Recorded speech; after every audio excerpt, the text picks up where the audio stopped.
Hello and welcome to Mates Rate. Today we are doing a slightly different podcast, so we're going to call it Mates Rate and Review. Oh, that was beautiful. Thanks, man. Normally, as I'm sure you all know, we pick a movie topic and then we discuss our 5 favourite examples of that movie topic. We've done things like car stunts and movie deaths, but today we're doing something different. We're going to review a movie that's just come out. One film. So I am Gareth Carr, and I'm here with my good old pal. I'm Dan Cayzer. Hello, everyone. Yeah, that's Dan. And we are going to review the film that we have just seen in the cinema. Oh, it's a new one. It's so new. So very brand new. We're those kind of professionals that we go out and we get it for you immediately. So the film that we saw, Indiana Jones and the Dial of Destiny. Of Destiny. So the first thing that we should say is that we're going to spoil the absolute shit out of Indiana Jones and the Dial of Destiny. More so than any film we've spoiled so far. Yeah, I think we're going to talk proper plot points. We're going to talk about what we liked, what we didn't like. This is a spoilerific review. It's definitely spoilerific. We will probably also talk about a few other films, but we'll let you know ahead of those that we're going to spoil them. Other Indiana Jones films obviously are going to get spoiled. I think we'll try and talk around the film in generalities. Yeah. And then we will say, right, spoiler time. Yeah, absolutely. Heavy spoilers. We'll do a. This is a deep dive, man. Yeah, we'll do a lead in where we just talk about the film, sort of briefly what we liked and what we didn't like, and then we're going to spoil the absolute shit out of this mother lover. It's true. Now I don't know about you, Dan, but I was trepidatious. I was so full of the trepidations that I couldn't even sit still in that chair, which was the best cinema seat I've ever sat in my life. We should say that we saw it in an Odeon Lux, and it was fantastic. Good Lord. There was reclining seats that reclined way further than aeroplane seats, but it also had like this little aeroplane tray that you could keep your drinks, your snacks, and your mobile phone turned off, of course. Yeah, come on, you people. You know who you are. You know who you are. We know who you are. We will find you. And we judge you. Mm. So it was fantastic cinema. Odeon Lux. We're not sponsored by Odeon Lux. I want to say that, but hey Odeon, if you want to join Keanu in chucking us some cash. God, imagine that! Like Keanu comes to the Odeon Lux and he introduces the film. He's got nothing to do with the production. Friend of the podcast. Yeah, he's got nothing to do with the production, but he talks you through some of the behind the scenes. Oh, how do you know this, Keanu? He's Keanu.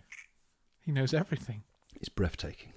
He is a gorgeous human being. Anyway, so, we went to see Indiana Jones and the Dial of Destiny. And I got to say, as I said before, I was nervous about going into the film. Yeah. Good reason. Yeah, good reason, absolutely. 1, 2, and 3, absolute classics. I love them so much. 1 and 3 stand out as being the best for me. And I go back and forth as to which is my favourite. Right now, I'm on number 3, Last Crusade. Really? This isn't archaeology. It's a race. Anyway, it's bad. It's bad this morning, my Sean Connery. I liked it. His name's Junior. That's his name, Henry Jones Jr. That's a nitpick. I'll come back to that. Yeah, so I 1, 2, and 3, fantastic films, and then for some reason in 2008 they brought out this film called Indiana Jones and the Kingdom of the Crystal Skull. For some reason, the reason was money. Oh, the reason was money. Yeah, and I remember Dan and I we went to see this film, and we went in separate cars, hand in hand. Well, not hand in hand in separate cars. That's dangerous. Yeah, Indiana Jones and the Kingdom of the Crystal Skull, which came out in 2008. For some reason, they did that. I don't know.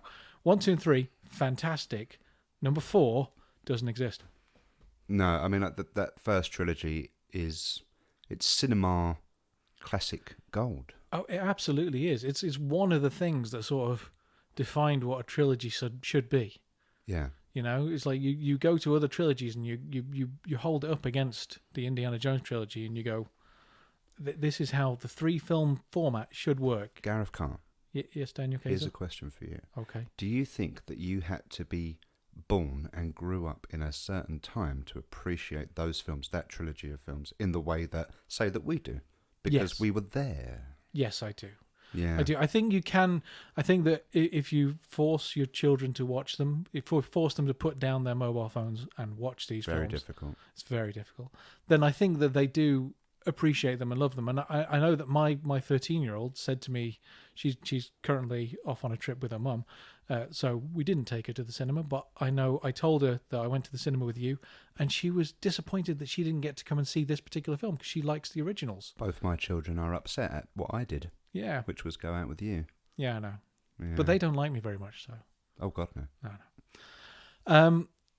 Yeah. So 1, 2, 3, fantastic. Number 4, I remember we left the cinema for number 4 in our separate cars. Yeah. And we were driving in the same direction. And Yeah. about a couple of minutes into the journey, we both found ourselves sat at some traffic lights. And it was a lovely balmy evening.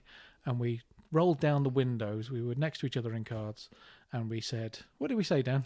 Aliens? We said, fucking aliens. Fucking aliens at the end. Indiana Jones isn't about aliens. It's about mythology. And yeah. So, P.S. Massive spoilers for Kingdom of the Crystal Skull. Yeah. Nearly 20 years old. 15. It's on I know, 15. but You're aging things like my wife. When I hit 42, she said, "You're nearly 50." No, I'm not. She's basing that on Her what knowledge she of can maths. see. Whoa! Are we going back to Easter egg on a radiator? No, I never said that. No. That was you. Yeah. So we will talk more about Kingdom of the Crystal Skull a little bit, I think. But let's dive into the relatively spoiler-free plot synopsis of Dial of Destiny. Why not? Well, the film opens in the past during the end of World War II. Yes. And Indiana Jones is there on his own. Seemingly on when his own. I say on his own, when I say on his own, he's not there on like a government mission. He's there on an archaeological reasons. Well, most of Indy's adventures, I think, are for his own benefit, really. And the benefit of museums. It belongs in a museum. That line was definitely said in this film, and it's a Indiana Jones staple. So the reason that I even mention that is in the film that we don't talk about. Yeah, I think we're going to have to really. In Crystal Skull. In Crystal Skull. There's a lot of talk. So there's a lot of talk about working as, I feel like, for the CIA and as being an agent and a double agent. I have blocked most of that film from my memory, I must admit. Him and Ray Winston, I think you even told me that the other day, and I've, again, Kingdom of the Crystal Skull, blocked it from my memory. Yeah. It's like it went in and my memory rejected it. Like the white cells of my memory fought it off like it was a bad infection. Ray Winston is a fantastic British actor. Oh, yes. Of Cockney caliber. Oh, yes. And I love him dearly, but he shouldn't have been in that film, and I'm annoyed at him for doing it. And every time he went, Jonesy, my balls retracted into my body. Thank you for narrating my balls. Yeah, but again, so those two characters have got a lot of off-screen history, and it's them being agents for the American government, or maybe even the British government, because of what Ray Winston was doing. Dial of Destiny, it's not referenced really that he ever worked for the CIA, is it? No, and that's why I ask. That's why I ask about the first bit is set in like 1946, 1947, something like that, and it's all about Indy trying to stop the Nazis stealing antiquities. Yeah, it's the particular antiquity. And I just wondered why he was doing it. I don't think it's mentioned, other than I'm Indiana Jones and that's what I do. Get out of my way, Nazis. But we have a few things like that. I think in Last Crusade, he's is it Last Crusade? He's initially it's young scout Indiana Jones, whatever he's doing, saying that things belong in a museum, and then does it cut to him on a boat? I think it's like a smash cut from him. Yes, it is. He puts the hat on and he looks down. So and then he looks back up and he's old man. It's night time. It's thrashing with water and rain, and he's being beaten up by some goons. And he's trying to get by a man in a white suit. I think he's trying to get Cortazar's something or other, and it's like a round necklace thing, I think, and it almost slides into the sea a couple of times. That'll happen on a choppy boat. And the line, "It belongs in a museum." Probably pointed times. his finger at that point as well. Probably, yeah. I would. The Harrison Ford finger. Yeah. Gotta love the Harrison Ford finger. Yeah, so he's back in the past. He's trying to stop them. Basically, it's the end of the war. So we're talking 1945. Hitler is mentioned to be off in a bunker somewhere. He's telling people, "You've lost." And I'm throwing in bad impressions all over the show today. Carry on, Tom. Oh, okay, thanks. I like them. Oh, thanks, Tom. And I feel like they are for me. So. They're definitely for you. Oh. I'll do anything to impress you, Dan. You know this. Just keep your trousers on. he's tracked these Nazis down. They're raiding some particular historical sites. They've got crates full of antiquities, things that belong in museums. And I think the important one that they're after is the Spear of Longinus, which I always thought was Longinus. But anyway, the spear, this was the spear that... The Spear of Destiny. The Spear of Destiny, yes. And so is that what the title is? Well, that's what I wondered, at? yeah. So the Spear of Longinus, or Longinus, whichever one you want to go with. I like Gynus. I'm sure you do. Long or short. For you, the noble listener, just in case you didn't know, that is the spear that was used to stab Jesus when he was on the cross to make sure he was dead. The Roman soldier was called Longinus, and he stabbed him with a spear, and so it's another religious artifact. An object of power. Yes, indeed. But that turns out to be somewhat of a red herring, and then the rest of the film is about this Dial of Destiny. So yes, the Spear of Destiny, Dial of Destiny. I think that's a little red herring, but it was. I quite liked it. I liked it. So then after that, there's a big chase scene on a train. Indy gets away with the artifact.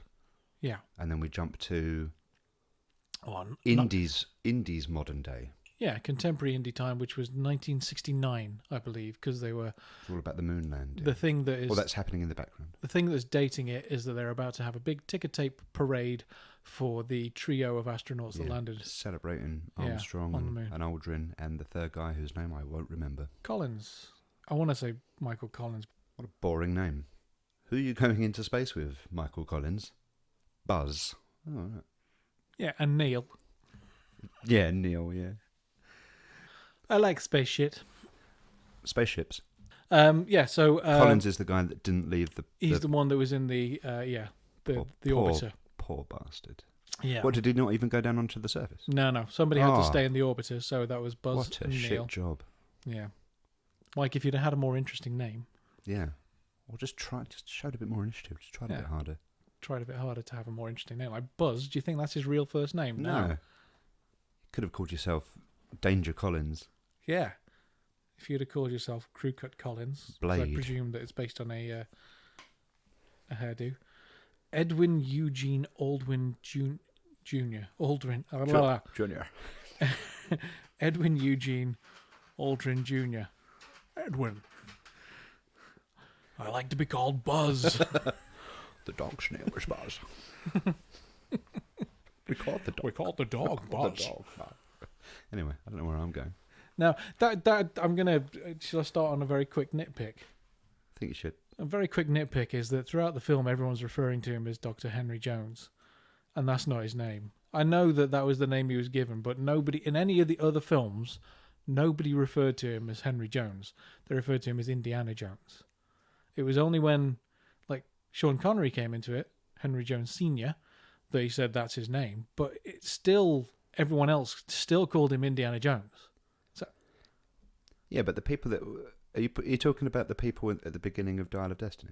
Yeah, I'm talking about, yeah. But those are his professional colleagues in academia. They're not going to refer to him as Indiana.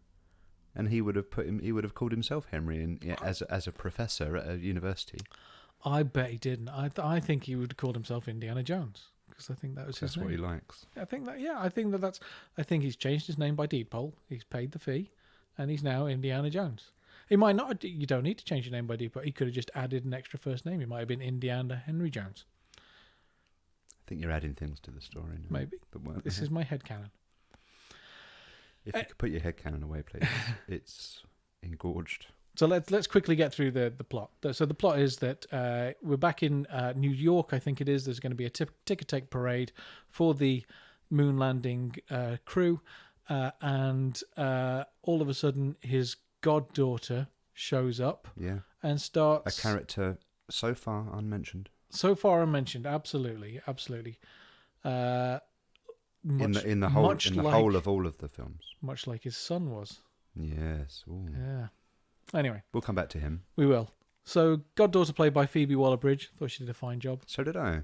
Yeah. I think there are people that have... Well, maybe we'll talk about Waller-Bridge a bit more. I think there are people that have some problem with her in general as an actor. Maybe because she's of a certain class or appears to play characters of a certain class. I think there is a very anti-woke segment of reviewing society that have a problem with her.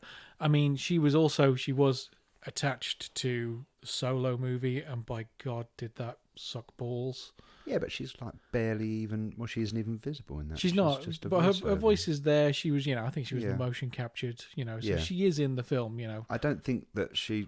Apologies to Phoebe here, but I don't think she's. Her voice in particular isn't known that well that you kind of point at the screen and go, "Oh, it's Waller-Bridge." So I'm not the press, the marketing for the film would have handled that, I suppose. She is a bit deceptive, but she's there trying to find the half of the Dial of Destiny that Indiana Jones has. And then the rest of the film is him chasing her. They go off to, is it Tehran? Yeah. You don't know. No. I don't know.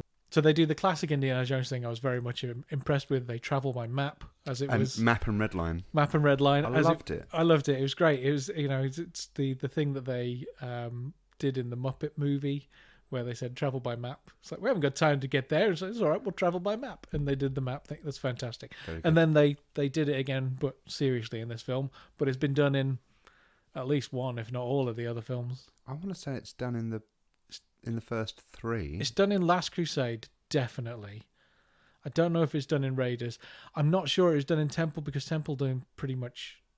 takes place. Yeah, unless it's from that initial scene... where they get on the plane after they're in is it Shanghai? Something like that with Short Round. Yeah, and then they get on the plane that and belongs Mrs. to Steven Spielberg. Yeah. I wonder how she got that role. Grit, determination. Absolutely. I mean, she was fine. Pure talent. She was fine. The character was awful. Kate Capshaw's character was awful. Yeah, she doesn't. She's damsel in distress. And didn't move the feminist movement on at all. It did not. No. Not one jot. Should say really that that is all Steven Spielberg's fault, of course, not Kate Capshaw. She did a wonderful job in the role, but the role was awful. The character had no agency. But anyway, I got another nitpick there, but I'll come back to that. Come on back. So then the rest of the film is them chasing this Dial of Destiny to various locations. I thought that it was pretty solid, this film. I thought it was definitely far and above number 4. Yeah. It was not up to the dizzy heights of 1, 2, or 3.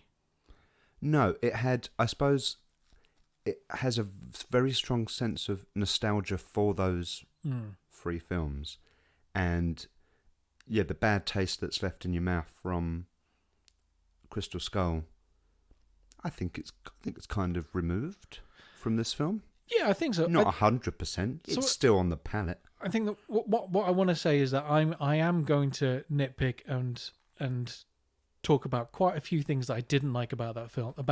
About the new one. Yeah. But I'm going to say I enjoyed it. So did I. Okay, I think there is quite a large segment of the reviewing community that are very anti these type of films where they bring back the original heroes of their youth. And I can understand that, and I can, they do this thing, the deconstructed hero, I think, where I think that's what it's called, where they basically tear down a hero from an old franchise, sort of like, let's go to another Harrison Ford staple, like Han Solo. He's not on the Millennium Falcon anymore. He just seems to be sort of like drifting in space. You mean this from a story perspective? Yeah. They tear down the heroes of your youth. In order to build up the new, heroes. It's the problem of continual storytelling. Mm-hmm. Is that if you have someone who they start at a low place, like the hero's journey you're talking about. It's the hero's journey. So at the beginning of Raiders, although he's good at what he's doing, he fails because Balok takes the gold statue off of him. Balok. And then he has to. The story is about him becoming a better Indiana Jones over the course of the film. Yeah. And then you kind of have to do that. So now you've got to do that for the second film. And now you've got to do that for the third film. Yeah. And by the time we get to Crystal Skull and Dial of Destiny, you've got to take him back to a bad place for him to have a redemptive arc or a hero's arc. Yeah, so I think that the problem of continual Yeah. Of the same hero. But the big problem with his bringing back of these old heroes in the same role now as an older version, and I will talk about Crystal Skull for this one, is that they sort of they display them, they portray them as being shit at everything. All the stuff that they used to be able to do, like Indiana Jones, you like in Crystal Skull, I remember he whips his whip up and uses it as a swing, as a Tarzan, vine swing or whatever. Yeah. And he can't make it onto whatever he's trying to swing onto, and he's just rubbish.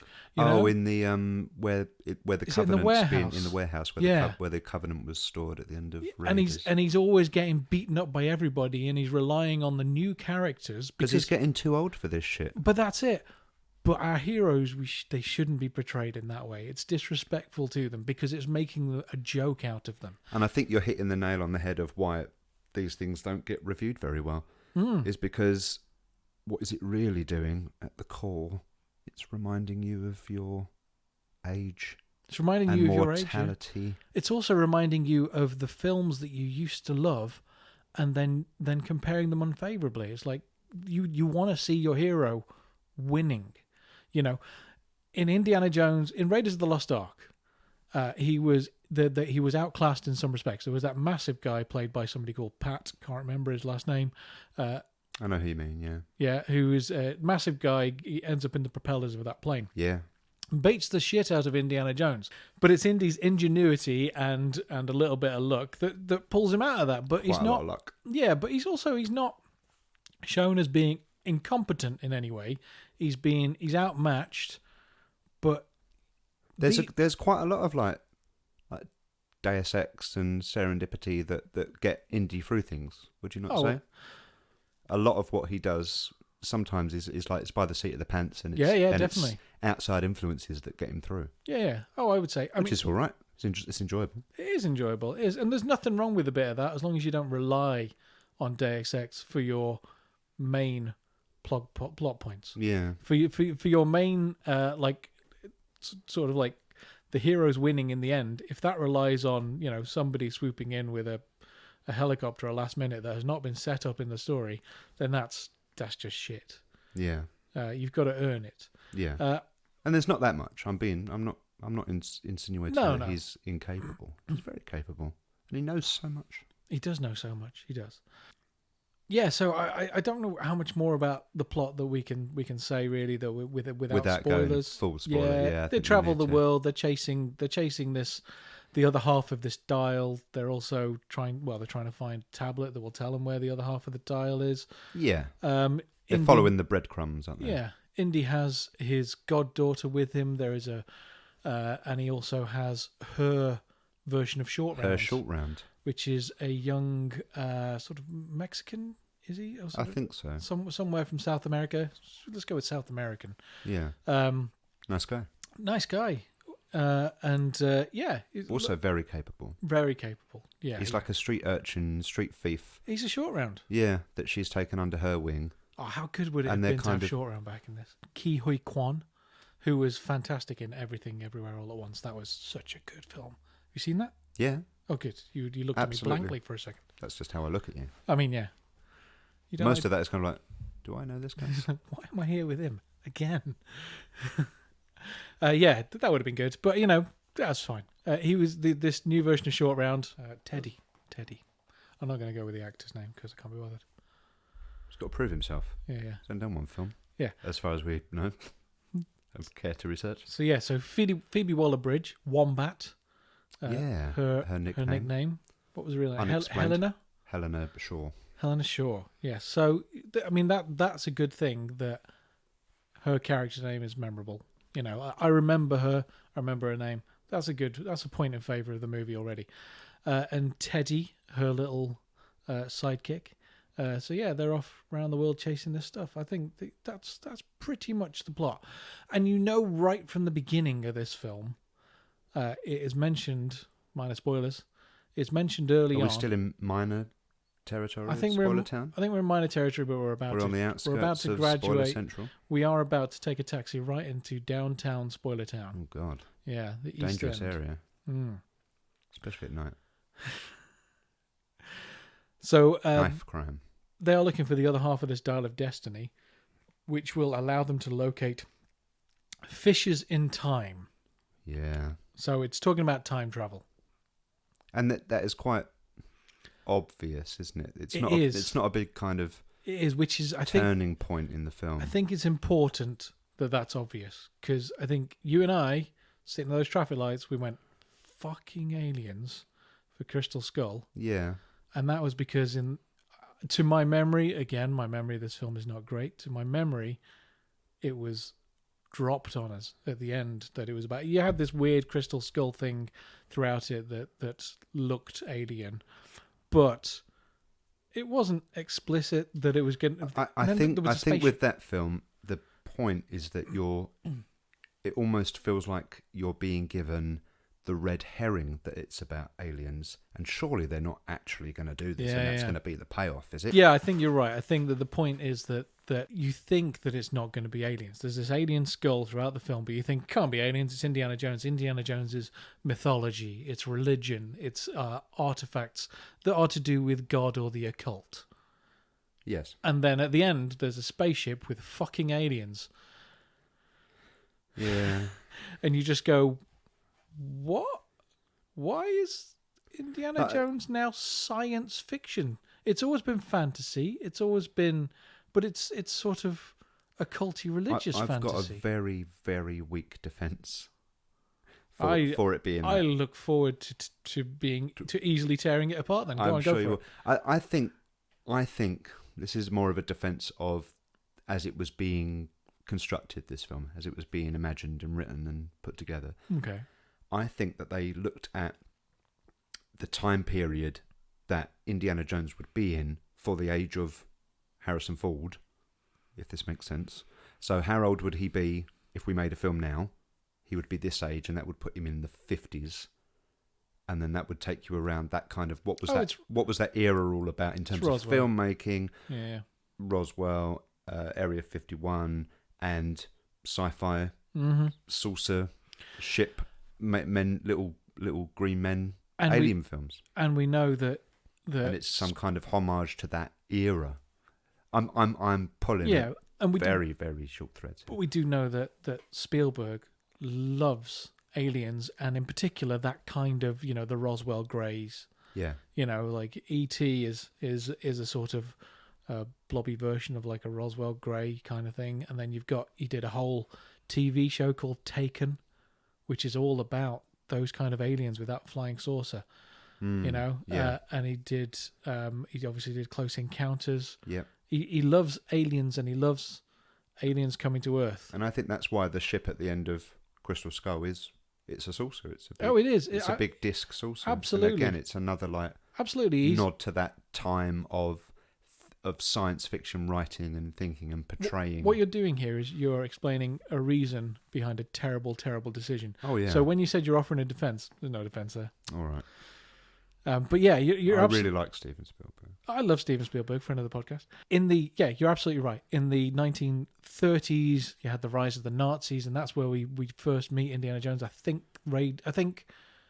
Raiders is set in 1936, I think. So that's before the First World War, but the Nazis are in power. Yeah. So this is set in Crystal Skull set in the, like you say, the 50s. In the 50s, yeah. So if it's, you see, I was trying to figure this out. So if he had a relationship with Marion in 1936, and that was what produced her boy. Mutt. Oh dear, what a name. I know. He had a real name, didn't he? It's just Henry again. Do you reckon that's a play on Indiana was named after the dog, Mutt? That's good. It's not good. I think it's there, but it's not good. It's something. We named the dog Mutt. Anyway, so yeah, I think you're right. That it's set in the 50s, probably the late 50s. I'm not sure how old Mutt is supposed to be. Maybe 20. So it'd have to be like 57. Yeah. And yeah, that's all around that Roswell. There was an awful lot of like B-movie stuff around aliens at that time because of the national consciousness and what was going on in America. Everyone was afraid of the bomb, and that they have sort of allegorically. I'm going to shut up now. I was going to say, this is not a defence because you're going to tell me that I'm wrong. There's no defence. Because there is no defence. But I think when you look at the original films leading up to Crystal Skull, it was about the power of God. Yep. Then it was the power of voodoo. Yep. You do. Do what? Power of the Babe. Remind me of the Babe. I do. You do. That's nice. Yeah. And then the third film is about power of God again. So from a storytelling perspective, it's like, what the hell do we do now? Like if you just concentrate on the first and the third film, they're about the power of God and immortality and God's wrath. And then you're like, okay, well, we've got to like up this. And I'm not saying that Aliens trumps God in a weird game of Snap, but what the hell? What do you do? They need something. They need some kind of big antagonist, as it were, that's more than God or equal to God. Or you just do God again. Yeah. So that they needed something. I possibly see they needed saying. not to make that film. I think that's probably it. No, I think that they could have found in the whole world of the occult, because we're not just talking God. I think they could have found. We could have gone down another mysticism. route. They could have gone down an Evil Dead route. I'm looking at your poster. That's all demons and God.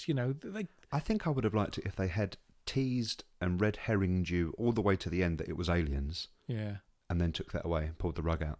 Yeah. I think that could have been better. But it's about, I don't know, Indiana Jones is becoming this character who's like, says it in this new film, in Dial of Destiny, I've seen stuff. Yeah. I've seen big things that I can't explain even though I was right there. I don't know, it's I don't know. God damn that full film. Yeah. Boo to it, and I think we should stop talking about it. I think we should. It's turning into a retrospective on Kingdom of the Crystal Skull. It's not good. Can we officially put a pin in it? We can put a pin in that. We might have to refer back to it, but we'll try not to. Yeah. So, should we get into spoiler territory? Let's take an Uber directly into Spoiler Central. Into Spoiler Town. We're going to get on the spoiler tube and get our Oxford Street spoiler station. So right into spoiler territory. Okay, the first thing that I'm going to say is the de-aging of Indiana Jones. In terms of special effects, I want to forgive not great special effects, because as we looked in a previous podcast at practical special effects, Ray Harryhausen, stop motion claymation people, if you actually stop and look at it, it looks shit, but you accept it because it's the best they can do at the time. Yeah, I think you still suspend your disbelief while watching Jason the Argonauts and whatnot. It's the story that you should be focusing on, and they will do the best that they can with the special effects that they can. And in this, the de-aging, it's pretty damn good. It's very good. It's not perfect, but it's pretty damn good. I think that for Indiana Jones himself, I think he was not done perfectly. I think he was actually a bit youngified, because if this is 1945, this is like 10 years after Raiders, then I think that he's late 40s. It's gotta be. I don't know. I think they got that largely. You think that was largely okay? right? I think that's what he would have. I think looked that, like. Okay. The thing that I would say from like a technical point of view, I think if you look at a still image of that de-aging, so the film opens in that time period, and we're introduced to Indy when a burlap sack is pulled off of his head after he's been captured by the Nazis, and we see it's in the trailer. Yeah, and you see young Indy for the first time. Yindy, and I think if you took a still frame of that, you'd be like, "Wow, they've done an amazing job in motion." Yeah. And I think it's to do with like lighting or I was going to say this. Fake lighting on his fake face. I think that they could have fixed a lot of the problem on his fake face with a slightly better color grade on his face. I think that some of his face, it looked like overly orange and red in the orange light in comparison to the other things that were around him, and it just skin tones. It just made it stand out slightly. And there was slight movement issues. It's just nitpicking, really nitpicking. It is like like frame by frame, pixel by pixel nitpicking. But in that opening shot of seeing him for the first time, or that opening scene of like maybe you go back and forth between Indy and some of the other like the Nazi colonels and stuff. But in that moment, that's when you're first introduced to him as we're following Indy at this age, and it felt like those shots were the weakest for the rest of that opening section set in that time. Because I think it got better. I think it fluctuated. I think it went from some of that. It was. I'm gonna say like the lowest level of this de-aging. So the de-aging special effects was great, but great isn't perfect. And it went from great. Yeah. It went from great to perfect to great to perfect. You know. So it just it's nitpicking. It's not. You know. The worst thing about it, and we talked about this afterwards, is that you've got old Harrison Ford voice. Yes. And there was... he is actually... He's doing it, He's doing the acting. They didn't bring in a stunt double. They didn't bring in a look-alike. Well, there you go. We've got the Irishman problem as well. Yeah. Irishman, fantastic de-aging, except for when Robert De Niro moves. Because he looks like he's moving like a 75-year-old man, whatever he is. Yeah. Did you know in the Irishman they had to put him on platform shoes because he's shrunk so much? Really? Yeah, he's on like 6-inch platforms. Wow. Well, maybe that also explains his old man movement. Yeah. Because he thought he was going to fall over and break his hip. Really, his brittle old De Niro hip. Really hope they had like goldfish in them. So there's a moment in it. You're quite right about how our bodies age, and you can't fix all of that. Yeah. Joints weaken over age, and you just can't move the way you did when you were young, and everything was limber. So de-aged Indy and Toby Jones, who's in it, who's very good, jump off of a train, get into a lake or a river. They come out of that water and they walk off together, kind of after they've beat the Nazis. And Harrison Ford, who I assume is in that shot, it's the back of his body and head, and he's all like his shoulders are all like rolled over and slumped because he's 80 years old now. Is he 80? He's 80 years old. My God! And that's what I saw walking away from this river was an old man. We should say Toby Jones is effectively the new Marcus Brody in this. Yes. For a limited time only. Rest in peace, Denham Elliott, who was fantastic. Sorely missed. I mean, he's a bit more of a... he's a bit more capable. Yeah, in the field. Yeah. Because, Marcus Brody was always very much a fish out of water. Yes. But Toby Jones, fantastic. Got lost in his own museum. He did. Not Toby Jones. Marcus Brody did, yeah. Gosh. He speaks several languages. He's a ghost you'll never find. He knows every custom. Yeah. Good gag. Absolutely. So the Harrison Ford that you're seeing in that opening section, which was about 40 minutes long? 40? I think so. It's really? It was quite the film was 2.5 hours, and I think about 40 minutes of that. Or maybe just under was that preamble in 1945. I'm gonna say, I mean, I grant you, we were in the Odeon Lux and we had these lovely reclining seats. God, it was comfortable. I did not get any bum. No. The movie moved at a pace. I enjoyed it. It was good. As I was watching that opening section in 45 with your de-aged Indiana Jones, Harrison Ford, and I'm looking at the technical slight imperfections. Could I do any better? No. But should you? Yes. Should I try? Maybe I'll try. There's going to be YouTube clips of people like, I did it better than Hollywood. Oh yeah, absolutely. In my bedroom. I would say give that a fortnight and you'll be seeing those. Yeah. So, but as I'm watching it, I just kind of said to myself, as like a little mental note, I'm enjoying this and I can let it carry on. The whole film could be this with a de-aged Indy throughout. Yeah. I think we'd see massive fluctuations in quality if it was a 2.5 hour film. Yeah. But I was there. I was in the moment. I was enjoying the story. One thing that we didn't say is, and I think that this was perfect throughout, was de-aging Mads Mikkelsen. Yes. I think that they didn't have as far to go down that road because Mads Mikkelsen is not that much older. No, but he's a grizzled boy. He's quite grizzled, but he's not 80. 1965 he was born. So he is 58. Okay. He's climbing up there. He is climbing up there, but he's not 80. But he's not. He's 22 years younger. 22 years younger than Harrison Ford. and I suppose they're sort of playing around the same age. So yes. So, but I think you said at the time, or just after watching said film, Indiana Jones and the Dial of Destiny, that you didn't even notice that Mickelson had been de-aged at first. No, I did. I didn't say that. I think you might have misheard me saying something. I'm very sorry. No, yeah, I know. What I think what I said was, it was perfect on Mickelson. Yeah, it was that you couldn't tell, and that's what I mean. Is that it's not. Harrison Ford's been de-aged. That they've even made a big deal of it, but Mads Mikkelsen's character just walks around, and you don't question it. Can we talk a little second about one thing that sort of threw me was that at the end of that sequence, how Mickelson is dispatched. Oh my God! He's taken out by something like a sign, a water tower, or something. It's do you remember the film Dumbo?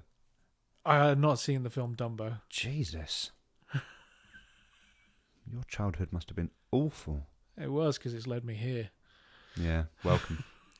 So it's like a railroad side. I think it's like it's a mail. It's for mail. Yeah, it's like you hang the mail bag on this massive swinging arm. But yeah, so they're flying through at like 60 miles an hour or something. They're on top of the train. Top of the train. And Mickelson's character has kind of slipped to the side of the train, trying to get this artifact back off of Indiana Jones. Yeah. And then, this massive metal arm smacks him in the face and body. He's hit bodily and he's removed from the train.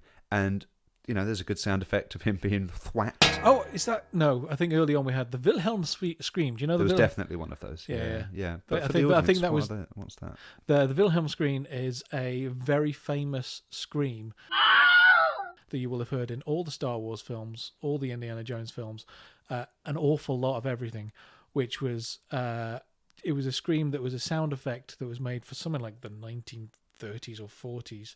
Really early doors, maybe the 50s. I don't know. I don't think it was a sound effect. I think it was. It's from a film where someone made that noise. I don't think it was added in. No, it's a sound effect. Yeah, it is genuine because there's several. A guy I used to know called Dan, who was worked in sound, explained solid this to me. Name. Yeah. I've never trusted one though. Oh no, you can't. No, you can't can't trust them.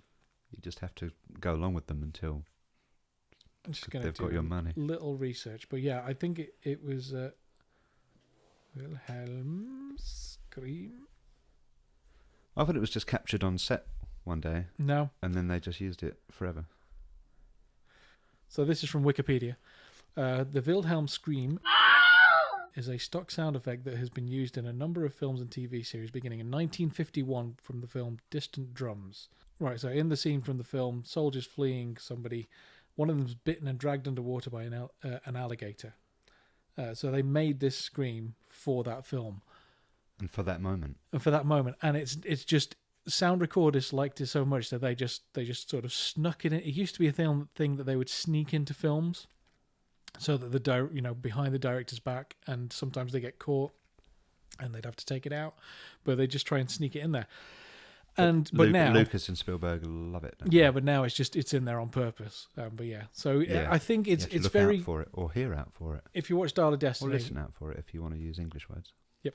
If you watch Dial of Destiny, I think you will find that it's in the just after when the train sequence starts. I think one of the Nazis is thrown off the train, and I think that's where you hear it. It's always someone falling off something high. Yeah. It is. She's like a stormtrooper falling off something. Yeah. You will, when you hear it, if you don't know about it, you'll go, oh my God, I have heard that a million times before. Anyway, so Mads Mikkelsen is thrown from the train in this horrific manner, and it threw me a little bit when You think he's dead? You think he's dead, or you think he's going to be horrifically disfigured, or he's going to have lost an arm or something. Yeah. And then he should have a scar that runs the length of his face. Yeah, from forehead to chin. Yeah, absolutely. Really. I mean, this is where he got the face, the eye thing in Casino Royale. You think? Well, it takes you back to Raiders, doesn't it? And like the burnt hand on the Nazi. I think Hollywood is actually, they are trying to lean away from this facial scar motif. There is a growing movement of people who see this. Villains seem to have a facial scar all the time, and real people who have facial scars don't like being associated with that. That's it. That's really it. Is that people with facial scars don't like the negative connotations that. I like to think that I'm quite a modern chap, and that I've got quite a bit of empathy. He said, but smoking also, his pipe. Also, grow up. I have mixed feelings about this. If you were it's on the same lines as if all villains in films were black people, then it's just basically saying that black people are villains, and this is sort of saying like it's a classic Bond trope that Bond villains have facial scars. If you just look at the Daniel Craig films, you've got Javier Bardem. He's got that awful facial scar that he used to put. Yeah, you've got Christoph Waltz, who's got a facial scar. Because he's Blofeld. Yeah, Blofeld. Yeah. And the original Blofeld. And the original Blofeld. Yeah, you've got Mads Mikkelsen. I'm just looking at the Daniel Craig ones. Yeah. Mads Mikkelsen's got the facial scar. That's at least 3 of them.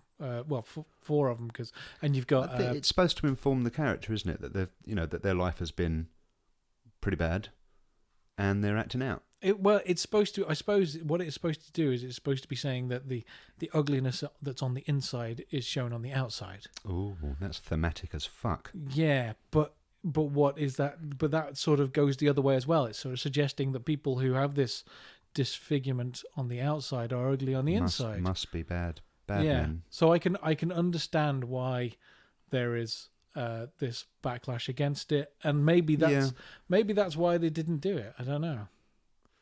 I go back and forth on it. I part of me is like you, grow up, but at the same time, I can understand it. Yeah. I think you're going to come off worse, like in. Oh yeah, I sound like a monster. Although you're editing it, so you. I know, but we've been talking about it for a long time. It's going to be really hard for me to cut around with the thing that I said, which I stand by. Come at me. I think you and I are on a very similar page in that the world has gone too woke, but I can understand where a lot of these things are coming from, and I think that it's a difficult subject these days, which is why we ain't gonna tackle it anyway. No, we are massively ill-informed and underprepared, and also chicken shit. Oh yeah, we do not want to be cancelled. Please don't cancel us, Keanu. We love you. Yeah, Keanu, if you're listening, to protect us, hold us in your arms. Give him some money. I'd love to stroke his hair while he strokes mine. It must be so soft. Anyway, so Mads Mikkelsen gets thrown from the train, and then he's absolutely fine in the future. Anyway, but I also there's no repercussions. No repercussions of and that. There's even a point. But that's it. I thought maybe he'd like lose an arm or something. Like he'd have a robo arm or something, cool. or just just some sort of permanent injury from that. Massively, it was horrific. It really was. It's just like if you imagine, and that was just being hit. If you imagine, he then fell off a moving train. Yeah, if you imagine being hit in the face by something at 60 miles an hour, and then thrown from a moving train, bounced on the floor at speed, and there is no permanent injury to your body. Now he says the character, Dr. Schmidt. He even says when he sees Indiana Jones again. What is it meant to be? 20 years down the line. Yeah. Do I know you? Yeah. He questions it. It's not kind of like, oh, you're that that did this to me. But to be fair, I said cunt. You did. Spotify rating. He doesn't even say like, we meet again, Dr. Jones. No, but bear in mind of that 40 minutes. I'm still baffled that was 40 minutes of that. If big I'm old wrong, sequence. I'm wrong, but it was quite long. It was quite long, but of that sequence, but was so good. I don't think that there's much interaction between Indiana Jones and Schmidt. Yeah, I wasn't sure if it was meant to be like a cool guy because he's the character's this calculating, meticulously planning all of his moves to get the dial. Yeah, because at the beginning, is he just super cool and like when he sees Indy, he's like, I'm not going to give you any of my. No, I think in the beginning when Indy's tied up, it's like there's like a Nazi colonel there. There's Nazi soldiers, but Mads Mikkelsen isn't there. The colonel appears to be who's going to like the foil, isn't it? Spend some time on that. So let's move forward. So we've gone to 1969 New York, and the first thing that we see is a topless, bare-chested, nipple-hardened, nearly 80-year-old Harrison Ford body coming out. I mean, he's in better shape than me. Well done, Harrison. Well done, Harrison. And I think, do you know what? I think that they put that in there to say he is in better shape than your average 45-year-old. Well, no, than your average 45-year-old, not just octogenarian. I think, didn't need to see it, but it was there. I think that moment A lot of muscles and wrinkles in that scene. Sinew, yeah, sinewy, old leather. Yeah. It's like your favourite old leather couch. Absolutely. That you don't want to see. Absolutely. Have you seen that? Have you seen that picture of Joe Biden recently? No, I don't want to. There was a picture of Joe Biden where there's quite a few pictures of him where he obviously like sleeps in like a CPAP mask or something like that, an oxygen mask. Oh God! And he just has these strap lines that are just welded into his skin. Like he's out and about throughout the day, and he's obviously not had this mask on for hours, but they're just still there. Because his skin's like Play-Doh now. Because he's got no elasticity left in his skin. Jeez, poor bloke. Poor leader of the free world. Absolutely. He doesn't know where he is. He's fine. Yeah. He's having a great time. Anyway, he's just happy to be there. Back to Harrison Ford's leathery hide. I think that moment when you meet Indy in the present time of the film, 69, my favourite number. But why? It's in Bill and Ted's Excellent Adventure, that's why, isn't it? It just rolls off the tongue. Friend of the podcast, Keanu Reeves, is in Bill and Ted's Excellent Adventure. Keanu, if you're listening. It's gone up to 69,000 now, please. Can't keep doing it. So when we meet Indy again, he's sleeping in his chair. That's where you meet him in his topless form, not even his ultimate form. He's fallen asleep in front of the television, asleep in his armchair in a tiny little apartment. And I think it goes back to what you were saying about you've got to deconstruct the character. Yeah. He's a loser. So we find out later in the film. Just to say, we are now in Spoiler Town, right? If you were not aware that the spoiler sat-nav had blinked. We are in the Carnaby Street of Spoiler. Yeah. Spoiler? Yeah, we're on Shaftesbury Avenue, baby. Shaftesbury Avenue of Spoiler. We find out later that his son Mutt was killed, presumably in the Vietnam War. It must have been, Vietnam. Yeah. And that he signed up to piss off Indiana Jones, and that this has led to the untimely death of Mutt Williams. Yeah. Was his name Williams? Yeah. Was it? Was that Marion's last name? It is Mutt Williams. Yeah, I thought so. So is she Marion Williams? No, she's marrying Ravenwood. What the fuck?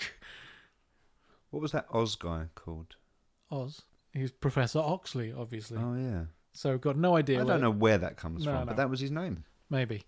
No, he definitely was. Another testament of how good that film is. Absolutely. So we meet the deconstructed hero. He's living in this tiny apartment.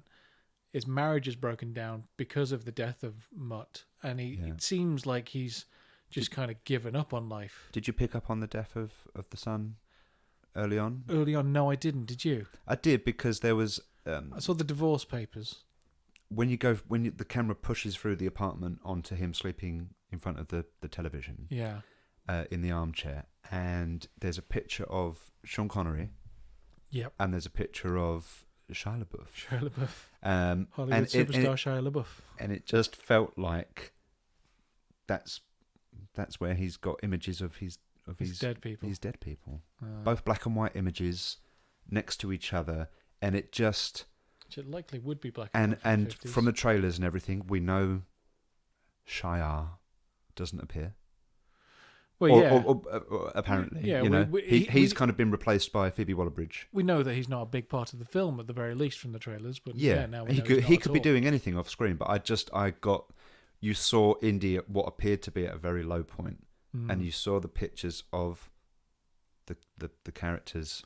You knew Sean Connery's character was dead from Crystal Skull. He'd already passed.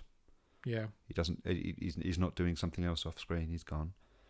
And I just got the instant feeling of like, yep, Mutt's dead as well. I think it was intentional. I think it was very intentional. Oh yeah, I think that from a filmmaking perspective, the character of Mutt was probably one of the least popular things about Crystal Skull. God. Yeah. You know, that monkey swinging scene. I mean, Shia LaBeouf is a very divisive character in Hollywood as well, or divisive actor. Yeah. But that song about him is fantastic. Love it. Rob Cantor. Please don't swear on the podcast. You earlier just said that. Anyway. I've never said cunt. Good. So yeah, well, from there, Indiana Jones goes to teach a class, and then after the class, he runs into, well, sitting in the back of his class is his goddaughter, who approaches him afterwards. They haven't spoken for, I think it's 18 years, I think. That's about right, yeah. Which we learn in flashback later is the last time he also spoke to her father, who was Toby Jones. Little Toby Jones. What's Toby Jones' character called? Do you remember? Ooh.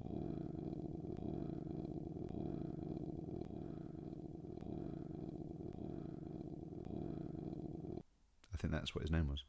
Ooh. It was. No, it was Shaw.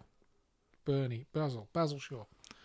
So yeah, so she is Basil Shaw's daughter, Indy's goddaughter. Yeah. And she sort of approaches him just under the guise of that she wants information for her PhD. Yeah. But what she actually wants is to get him to lead her to this half of the Dial of Destiny, which he does, and then she nicks it while they're being sort of set upon by CIA and mercenaries. Yeah, it was a strange. That was. Tell you what was strange. The way I said mercenaries there. CIA and mercenaries. Yeah, it was a strange combination, wasn't it? You've got this CIA woman who is working alongside some mercenaries who are working for Mads Mikkelsen. Yeah. Schmidt. And she's like a government agent. It didn't make much sense as to why they were together. Or if it did, I missed it. So, and Schmidt in this, well, I think the reason that they are together is that Schmidt has helped them. He's basically the... he designed the rockets that got them to the moon. Is it Victor von Braun? Is that the guy who did the... Is that a real person? Yeah. Werner von Braun, yeah. Did I say Victor? Yeah, he's basically the Werner von Braun character. There's Werner von Braun being the gentleman who made the V2 rocket for the Nazis during the Second World War. So was he like a scientist defector? Yes. And Werner von Braun then took his technology over to the States, and it was part of what led them to be able to land on the moon. The space race. Yeah, a very famous quote from Werner von Braun, I think, please write in and tell me if I'm wrong, was when he was asked about his rocket's performance when the V2 missile bomb. He said it worked perfectly, it just landed on the wrong planet, which I thought was quite lovely. Oh. Yeah, he was It's essentially like a science fiction element to that. Yeah, well, he was a scientist who dreamed of using Space the rocket travel. to go into space, and it was corrupted to become a weapon, as they so very often are. What, by the Nazis? Yeah, I know. Did they do that? Do you know? The more I hear about them, I'm less liking them less. I tell you what, though, if you put down their dress sense, I will fight you. Yeah, well, They look amazing. Hugo Boss, baby. Did you know that? Yeah. Anyway, we meet Schmidt, whose real name is Voller, but he's going under this name Schmidt. Yeah. Strange. Which, it was a bit weird that when he sort of said, actually, my name is Voller. I found it unnecessary. Like that was some big reveal, and they like, hadn't why? set that up very well earlier. I don't care what your name is really. Your name's Hannibal Lecter. Yeah. Now get on with it. So then we have basically it is an awful lot of chasing this half Dial of Destiny throughout the globe, but it is set up in there that this Dial of Destiny can predict where these fissures in time are going to be and lead you to them and tell you where they're going to come out. See, there was a weird moment where it felt like it was telling you that the Dial of Destiny, this clock, could predict important moments in time. That was said, and then it turned into the time fissures, the wormholes. Yeah. I found that not confusing, but it's kind of like, what was the point of mentioning? I think we'll get to it, but yeah. I think it was all intertwined. It was just a little odd. So I don't think we need to go too much into detail about what really happens, because there's an awful lot of Indiana Jones fighting. There's a lot of it's globe-trotting adventure. It's globe-trotting, yeah. And it was, for the most part, it's pretty good. Little, what are they called, like tuk-tuks, yeah. Tuk-tuk chase scenes through very narrow streets, and it was all fantastic.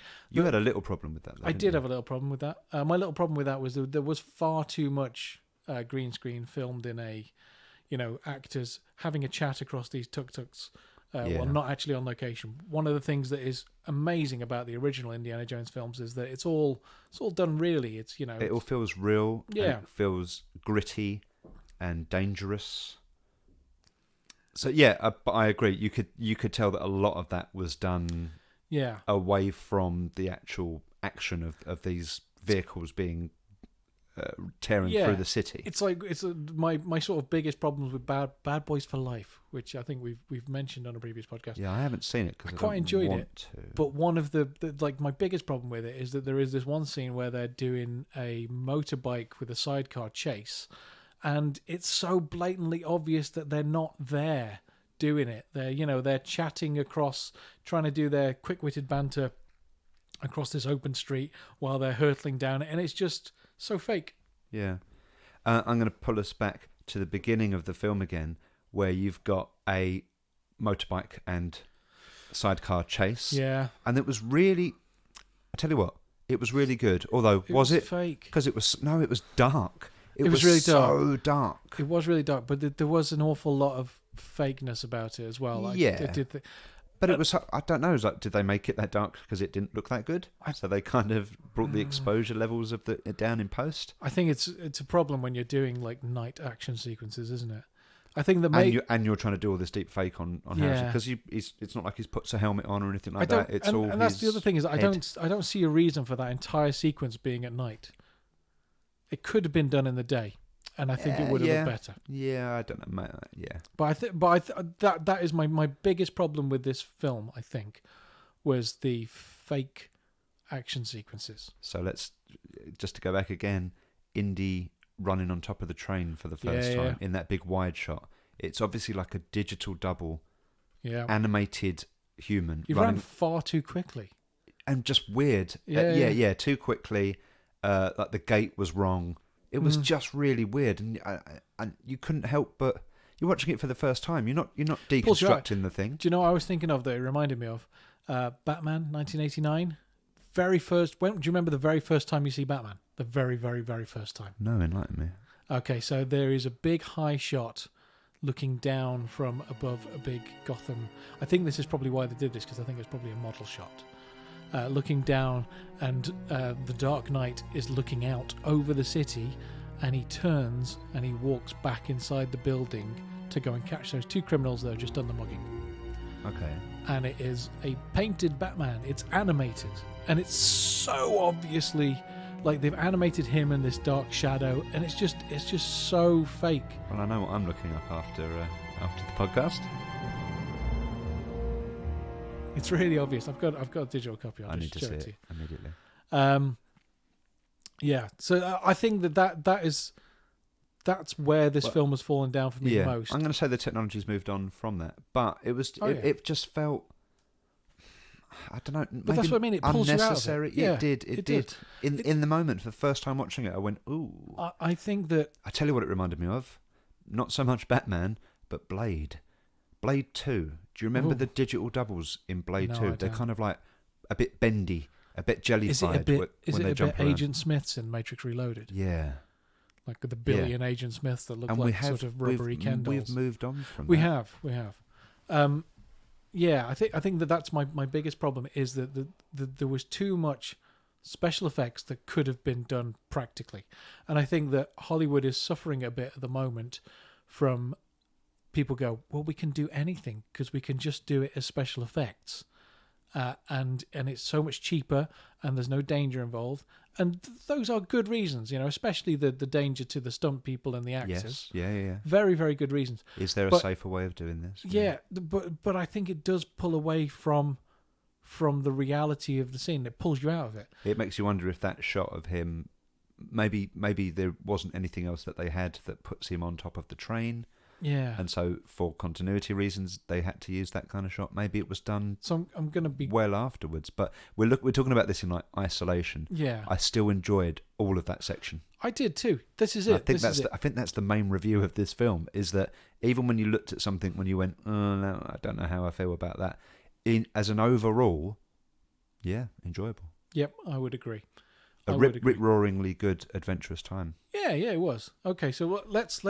I think that we can say that, as with the other Indiana Jones films, most of this films is a chase and a hunt for artifacts, and then you get down to the climax, the denouement. A race against evil, you could say. A race against evil. Oh, I didn't know you were going to say it like that. No. This isn't archaeology. It's a race against evil. I miss Sean Connery. That was better. That was really good. Did beat his wife up, though.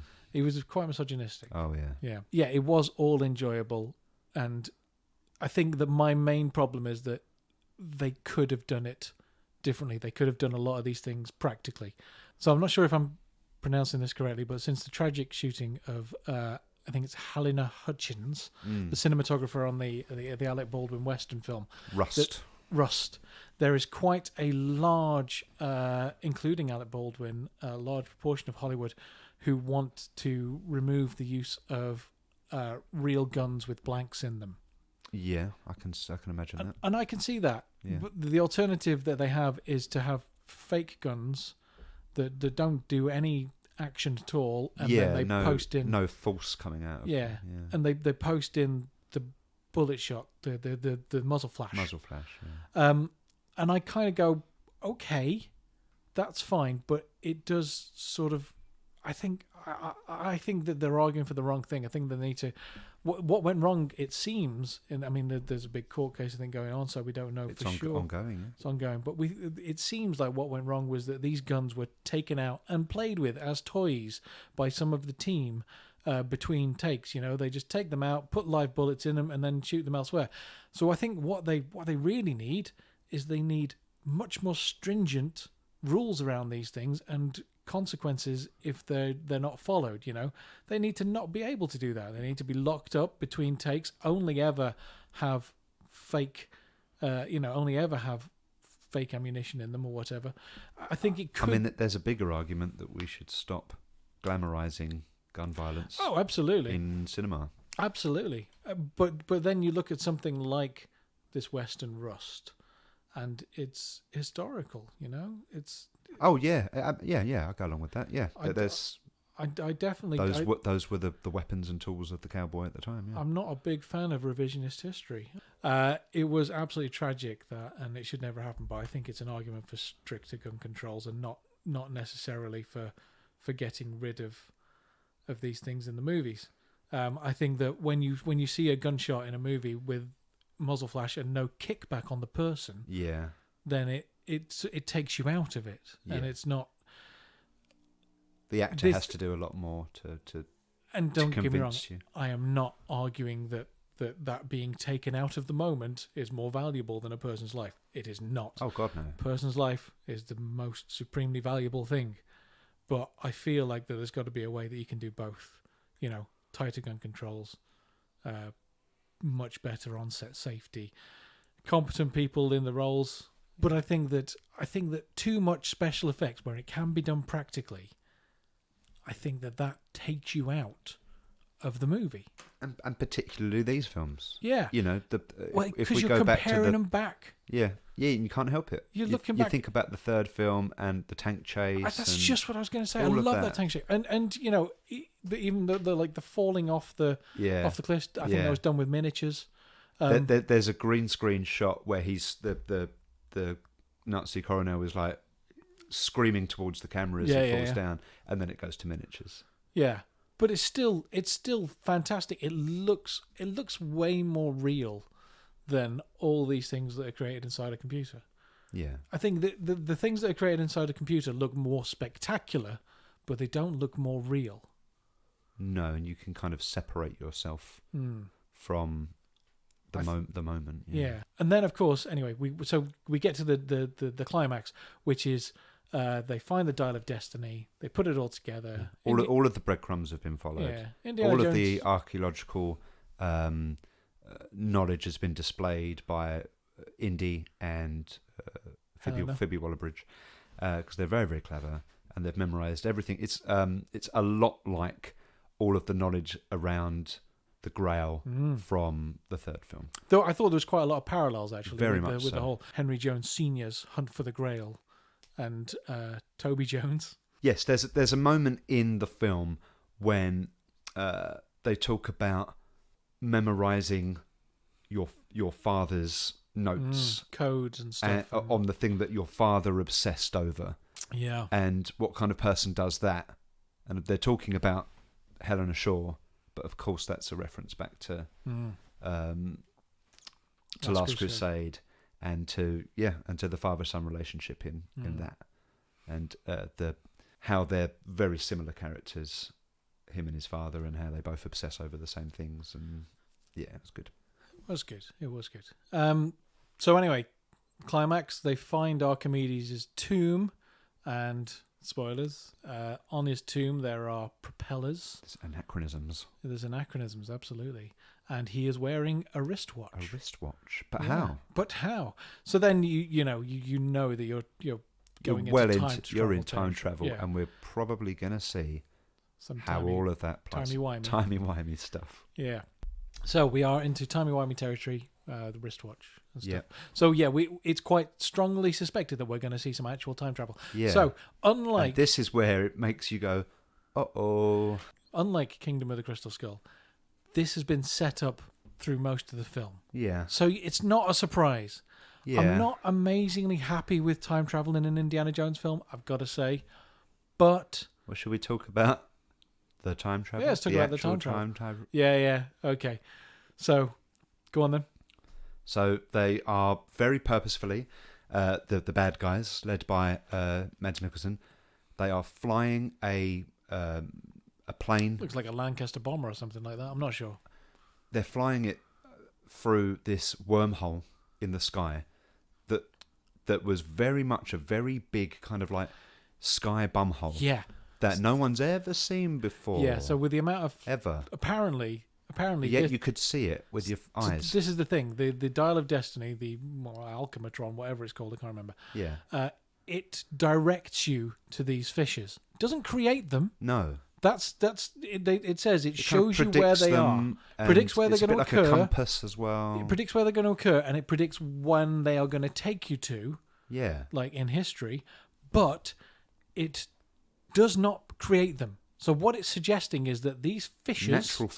These natural phenomena are floating around out there all the time. We don't even know if they're in the sky. They could be on the ground. Yeah, and we only deal with one of them, don't we? And yet, we only deal with one. And the one that we see, it's massive. Pretty big. It's huge, and they're flying into it at night, and you can see like daylight through it. Yes. So you're obviously going to a different time because it's daytime on the other side of it. And you go, the bad guys think that they're going to a certain point. They think they're going back into the war. They think they're going into World War II. 30 years, almost precisely 30 years earlier. They think they're going to 1939. And I think, is his plan to kill Hitler? I think he's going to kill Hitler and essentially become Hitler. Because Hitler did so many mistakes that led to the downfall of Germany. Stephen Fry has a book that I've not read, but I want to, which is basically it's that concept. It's this two people come together, and they one of them invents time travel, and one of them invents this thing that makes people infertile. And they think, well, what can we do with this?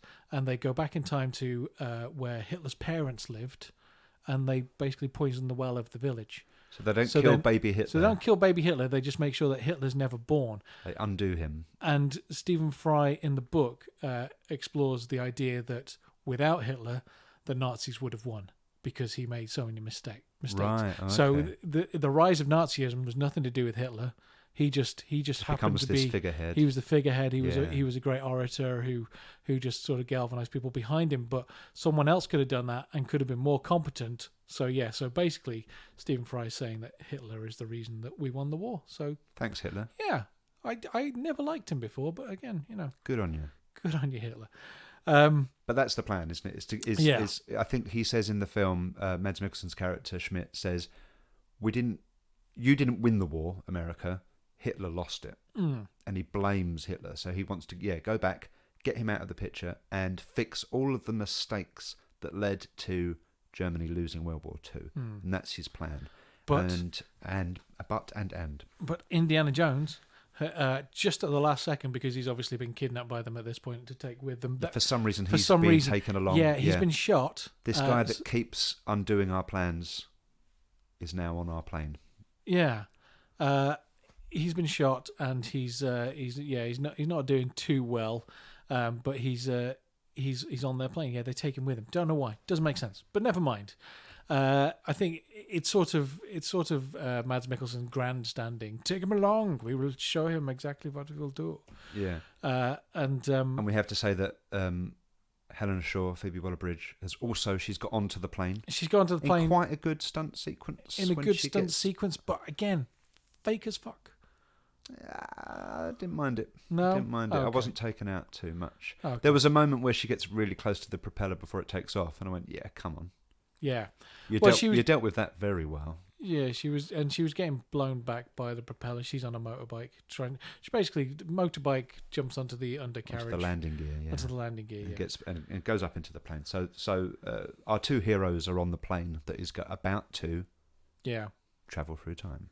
And the young short round character is following He's them in another plane. In a small Cessna type thing. Yeah.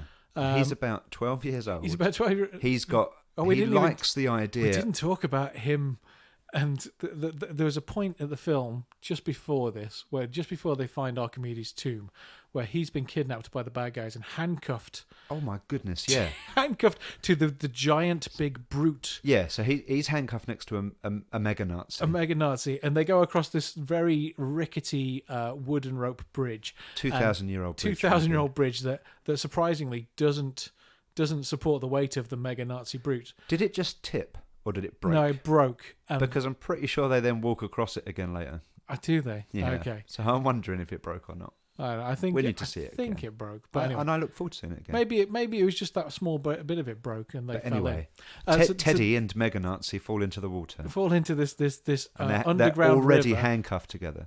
Yeah, this very very fast flowing river, and there is Teddy has deftly he's snaffled the keys away. He has, because he's a little pickpocket. Yeah, he's pickpocket. Yeah. And so they go into the water, and they get sucked under and down towards wherever this water's flowing very very rapidly, and there is a metal grate with a very small hole, enough for this 12 to 14-year-old boy. It's smaller than a huge Mega Nazi, but it's smaller than a huge Mega Nazi. That's for sure. So then Teddy uses the keys to uncuff himself, which is great. And you think, good on you, Teddy. You've freed yourself. You can go through. You can escape. What does Teddy do then, Dan? What's he do? So the metal grate, that's quite a good place to put your handcuffs. Well, if you've unlocked it, you might as well just, put it somewhere. Cuff your Mega Nazi to the handcuffs and ensure that he drowns. Leaves him to die. There is no way that guy got out of there. Basically murders him at a very young age. And he was quite happy about it. He was chuffed. It was a Nazi. Absolutely chuffed. And that Nazi did some killings in the film. He's not a great guy. Not a great guy. But should 10-year-old, 12-year-old boys be... He's getting younger. I'm pretty sure he was about 14, I think. He's between the ages of 8 and 15. Between the ages of 8 and 45. It was killed that guy. It was a dark moment. I think it was but the audience are meant to be going, yay! I think it was the only time in the cinema that we actually just sort of like looked at each other and went, okay. Was that cool?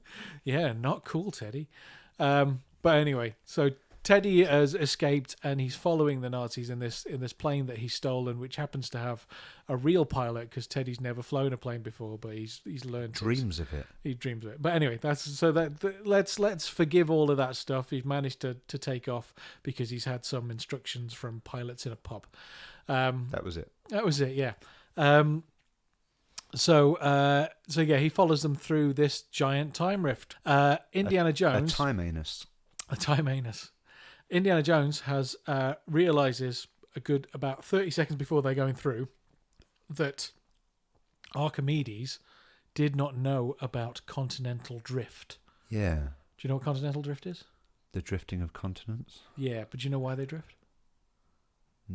No. No, it's okay. And for those of you who don't know what continental drift is, the tectonic plates that the continents sit on are not fixed in place. They are slowly moving away from each other. So there is a rift between, for example, the Americas and Europe, and they are moving away from each other at about 2 centimeters a year.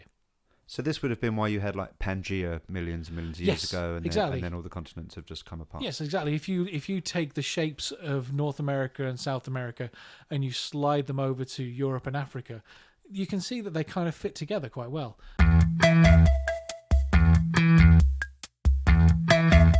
He blinded me with science!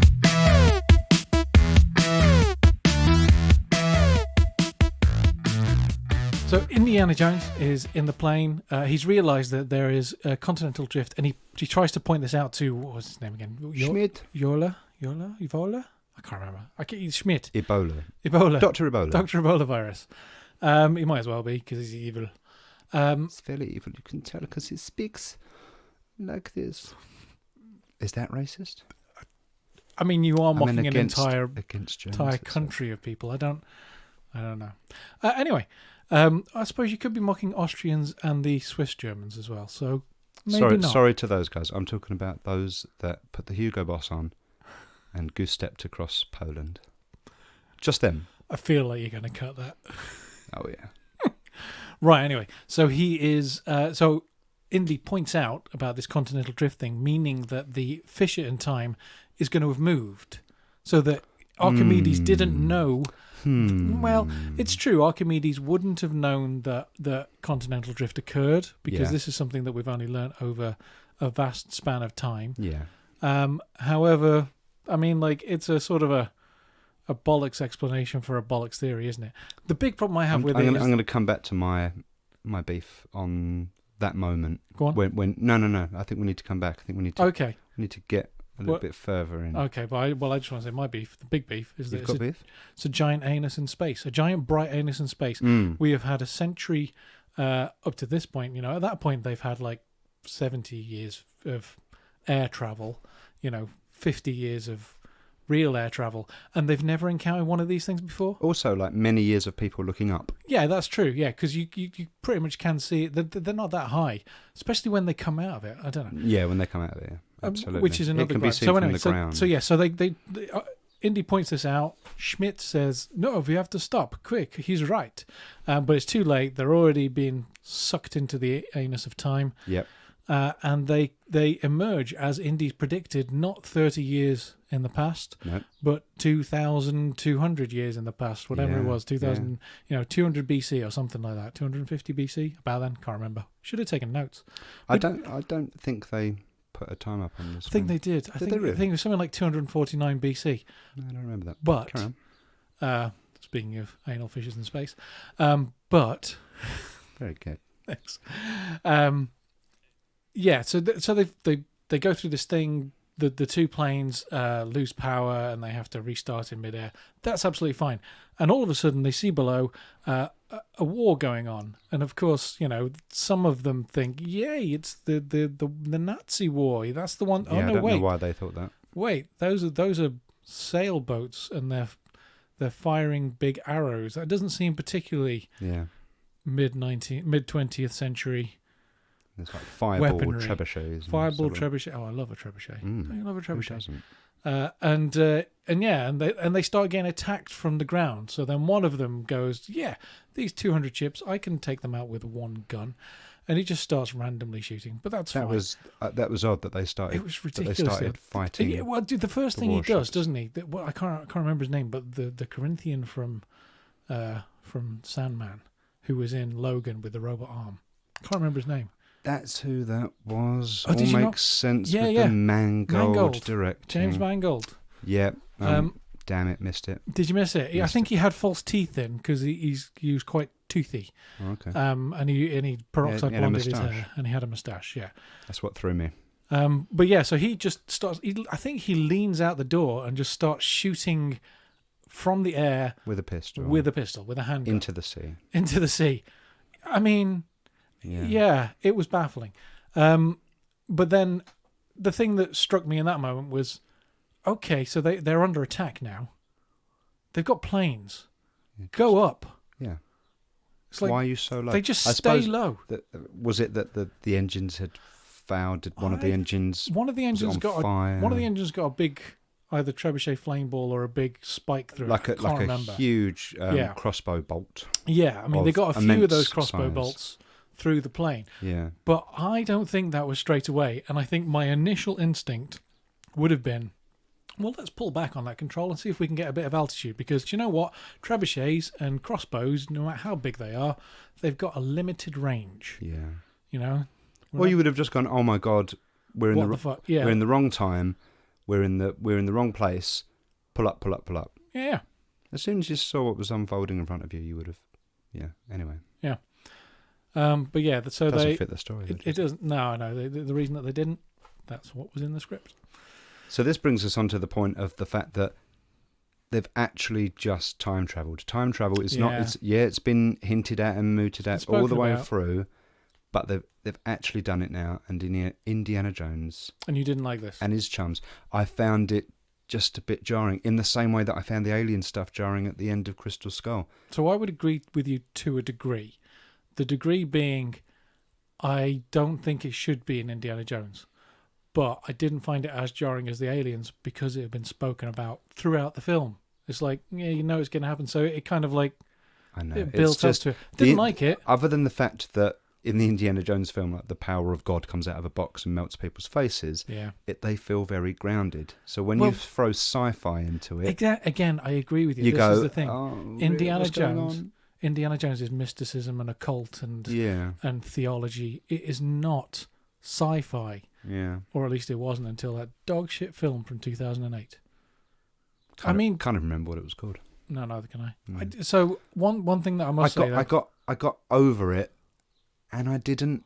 At the same time, as I'm watching it, and you're seeing what's happening in that time, and you're seeing other characters now in that time period. Yeah. I don't know. I was like, so you're losing me. It was like I was being dragged away. My suspension of disbelief was being reduced like an iris. So I didn't like it.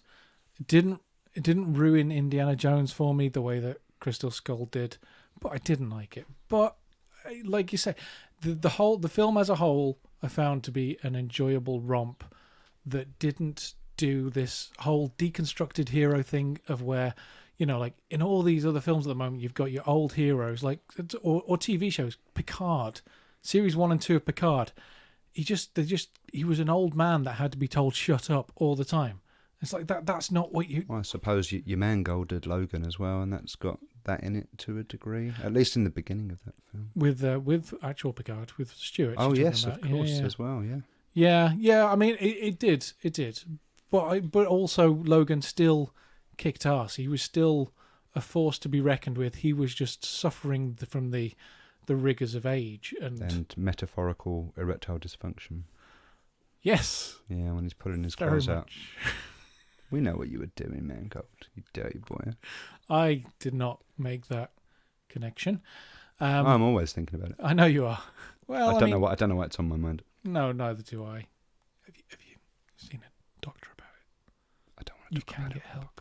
You don't? Oh, don't. Why are you winking? There are pills and stuff. They're blue. Blue. Can you get them under the counter? I think you can. I think you can get them over the counter. I'll talk to someone. Okay. Yeah. So, and the very sort of denouement moment of the film, there's a bit of foreshadowing of the end when you see Schmidt put on the very watch. Yeah, in glorious close-up.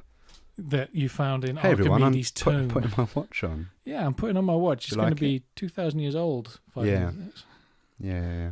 Yeah. In that moment, I wondered, was the body that they found in the crypt that me Schmidt? Too. But it wasn't. I don't think it was meant to be. No, it was Archimedes. It's Archimedes. Pretty sure it was Archimedes' tomb. Because he keeps the watch. So I'm going to go back to my niggle now. Now that we've established that time travel is real in the Indiana Jones universe. Yeah. Indy's on the plane. And he's going, stop! Because of continental drift, it can't be right. Mm-hmm. It can't be right. We can't be going to the right place. It's going to be wrong on the other end. And then Indiana Jones meets Archimedes. That's another thing. It's that kind of like that meeting historical It was just very strange. Indiana Jones meets Archimedes, and he says something along the lines of, we're not meant to be here. And Archimedes says, you were always meant to be here. Does he say that? I don't remember. Yes, that. It was in subtitles because they're speaking Greek, I believe. Yeah. And yes, he says something along the lines of that this was always meant to happen, which means that Indy's thing about continental drift doesn't apply. Not that he's wrong, just doesn't apply story-wise. And I thought that was a bit weird. It's like those. Maybe there's not lots of fishes in space taking you through time. What about in the sea? What, the fishes? There's loads of fishes in the sea. Hey, but there's only this one. There's only this thing that takes you from that point in Indy's time, and that's what Archimedes was. Well, it would beg the question. It's a bit more boring. It would beg the question of why would Archimedes build this thing? Because when we meet him, he hasn't finished it. So why would How long's that thing been up in the sky for him to go, I need to build a clock? Why would he build this thing and then never use it? Yeah, no, I think that the definitely the worst part of this film was the fact that there was actual time travel and they went back into the past. Yeah, it just makes it too big. It makes the adventure too big. I don't know. Is that a bad thing? It doesn't feel right. Let's look at are we living, funnily enough, in the past and enjoying those old films and the way that they were crafted that were very insular adventures? I think you're very right there. I think that is true. However, I think the problem might be with us. I'm sorry, listeners. It was us. It's me and Gareth all along. No, but I think you have also hit on another point, which is that every film has a world-ending threat at the moment. If you want to make a big bombastic blockbuster, everything's got to have a world-ending threat. You didn't used to have that. Like a big bombastic blockbuster, Back to the Future, it's not a world-ending threat. It's a guy trying to get home. Yeah. It's the villain in that is a town bully. Yeah. And that's one of the best films ever made. Possibly was going to rape someone. Yeah, well, yeah. It's pretty dark. If he hadn't have been stopped. But that's not a world-ending threat. Someone's world would have been rocked. I feel like we could tread on some very insensitive ground here. You should stop. I think you should stop. You monster. But Shawshank Redemption is about a guy wrongly convicted and the harrowing trauma inside this prison, and then that's his story. It's not a world-ending threat. But if you're talking big blockbuster these days, all the Marvel films, again, Iron Man, it was a guy against a guy in a suit, two guys in a suit fighting it out. Wasn't the end of the world. Some daddy issues. In the first Thor, there was a town, but some daddy issues. And some daddy issues. Yeah. Captain America was pretty big and bombastic, but again, it was just two blokes fighting on a plane in the end. Yeah. It wasn't world-ending. It wasn't. There wasn't all these millions of things flying at him that he has to defeat, and he has to, there has to be a huge, a big Star Wars style epic battle with millions of vehicles fighting against millions of other vehicles. Yeah. It doesn't have to be that, but it seems like Hollywood has got this message at the moment that no, that did well in Endgame. Yeah. So now we need another. Yeah, we need more of that. Infinity War. Yeah, that was great. Let's do it. Shang-Chi, massive world-ending threat. Eternals, massive world-ending threat. Huge epic battles. Ant-Man and the Wasp: Quantumania. I can't remember any of it. No, I don't think it's worth talking about. No. I mean, let's look at one of the most successful films of last year, Top Gun: Maverick. It was, in the end, it was a dogfight between one plane, some other planes, and they were massively the underdog. And that was the climax of the film, and it was stupendously good. I'm assuming you've seen it. Yeah, but I don't think that it was a world-ending threat at the end. It wasn't world-ending of Indy 5 here, right. But yeah, it felt. But they had just felt inflated. The it wasn't world-ending, but they did have travel. They did have 200 ships. There was a massive epic battle going on around. I suppose that the ending part of it comes down to the fact that Indiana Jones wants to stay there. Yeah, how do we feel about that? About Phoebe Waller-Bridge punching him out and dragging him back to the present? So I mean, we're kind of coming right to the end of the film here, but in 2,000 years ago in Greece, Indy and Helena Shaw are there. Indy's shot. He's and been shot in the shoulder. He's not in a good way. No. He's not. I wouldn't say he's on the cusp of dying, but he's not in a good way. And she's saying to him, if you stay here, you're going to die because they can't help you.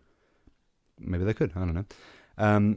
But yeah, he's kind of, I don't know. It's that moment of what that really is it's Indiana Jones retiring, hanging up the hat, hanging up the whip, and I'm going to live out the rest of my days here.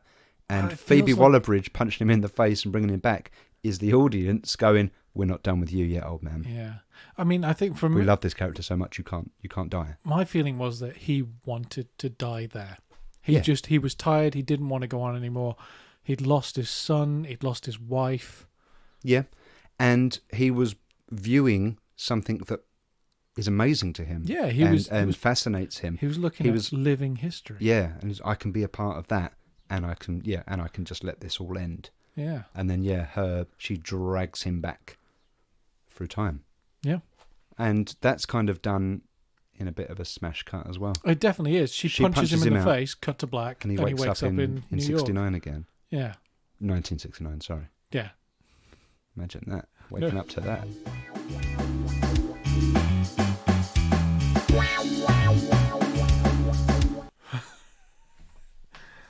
Yeah, I mean, so that's where you're going to get the biggest complaints from the anti-woke brigade.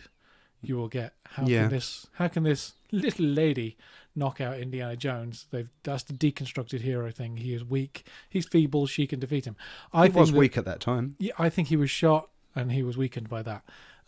I would say that... And he's 80 years old. And he's 80 years old. But I would say he held his own throughout the whole film. Like, he was fighting people all the time. He was losing in some bits, but he was really coming back. He was great throughout. It didn't... So there was a big worry when this film was announced and early trials of it that the Waller-Bridge character was replacing Indiana Jones and would even be Indiana Jones. There were very early reports that Indiana Jones was being recast as another actor, and oh my god, a woman.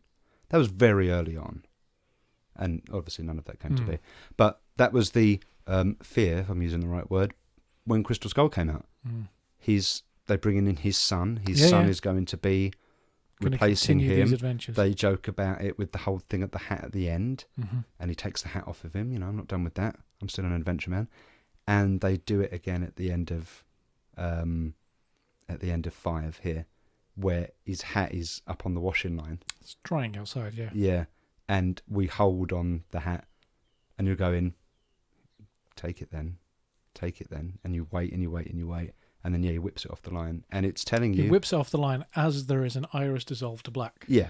It's and it was all very nice. Circle closes in on the hat, holds there for a beat too long. Hand just whips in, takes it away, and it closes. Dun, dun, dun, dun, dun, quite like that. So it was good, and it was very much a kind of like, we're going to do another one.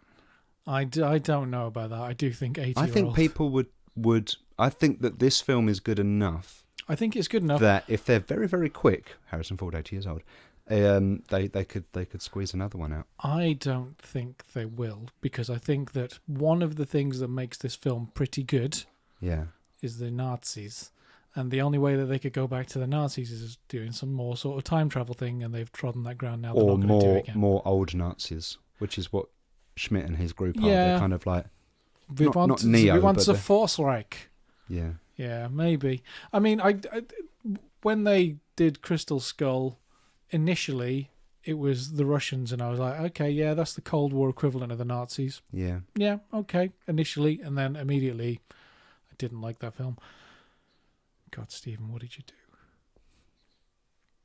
Anyway, so I think I've listed off most of my nitpicks, which is basically not enough practical stunt work. I mean, you don't need 80-year-old Harrison Ford doing the stunts. You had Vic Armstrong back in the day. Well, you're able to paste his face onto anybody. Yeah, which they did do on the horse scene, which I thought looked terrible in the trailer. Where old Indiana Jones is riding a horse down the street. And it kind of like rears up. I thought that looked awful in the trailer, but in the film, it didn't take me out of it too much. Yeah. It was all right. Yeah. Maybe they tweaked it a little bit. I liked it, and from Ford, he's meant to have said, don't put a stuntman on the horse. I'm an 80-year-old man. If I don't ride the horse well, that's okay. I was quite pleased to see him jumping down from the horse, and that was definitely Harrison Ford. Yeah. Yeah. So, are you done with your nitpicks? Or are you listing them? Well, yeah. So that was one of my major nitpicks. The other obvious big pit of nicks is pick of nicks. Pick and mix? Pick and mix? Yeah. My other obvious nitpick is the time travel thing. Yeah. I don't think that Phoebe Waller-Bridge was. She. A lot of the complaints leveled at people in these kind of films, like Rey in Star Wars, that she was a Mary Sue. Rey was, but Phoebe Waller-Bridge. What does that mean, a Mary Sue? Mary Sue is based off a piece of fan fiction. I think it's Star Trek fan fiction. I could be wrong. Where this character was created, Mary Sue, who had no background in anything but could just do everything brilliantly, which is essentially what Rey is in Star Wars. Right. You know, Rey can fly the Millennium Falcon better than Han Solo. And fix it better than Han Solo. Yeah.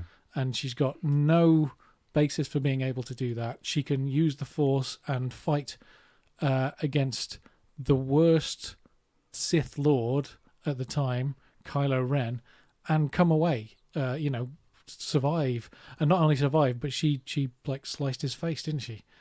So like she's so naturally gifted. There's no Rocky training montage to become powerful with the Force. So and Mary Sue does not have to be a woman. That Mary Sue can be a man. It's just that's the name of the character. That's just the name of the stereotype where people can do things without any training or putting any time in. They're just automatically brilliant at everything, like an idiot savant. Yeah, and I would not. And that's what I'm saying is that Phoebe Waller-Bridge is not a Mary Sue in this case. She was raised by an eminent archaeologist and clearly knows her stuff.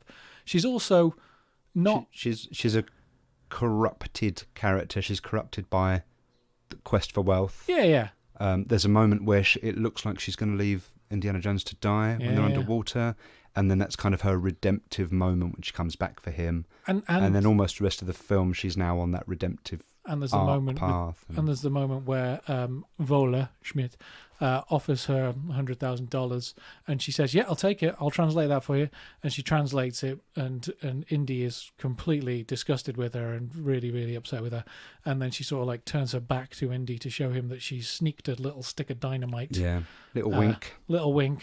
So yeah, she was quite a good character. I thought she was good, I also think that she is hot to trot. Yes, please. Thank you very much. What?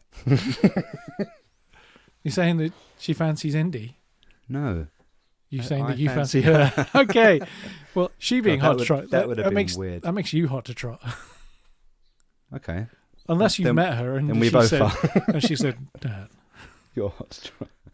I'm hot to trot for you, Dan. I think she's a character that does have agency. She's a complicated character. She's not one or two dimensional.